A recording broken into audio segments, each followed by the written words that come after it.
ഇത് മട്ടയരിയാണ്. ഇതൊരു 2 നാഴിയുണ്ട്.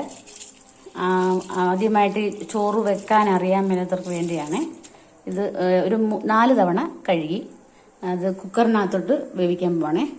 2 പീസിൽ വന്ന ശേഷം ഓഫ് ചെയ്യുക. അതിനുശേഷം പിന്നെ ഒരു 10 മിനിറ്റ് കഴിഞ്ഞ് തുറന്നു നോക്കുക.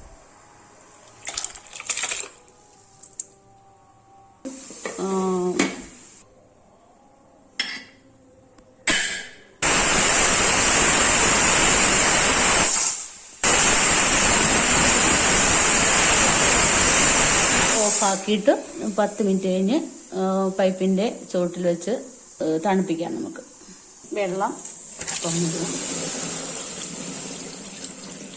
10 മിനിറ്റ് കഴിഞ്ഞു. ആ കഞ്ഞിവെള്ളം എല്ലാം ഊറ്റി കളഞ്ഞുണ്ടോ.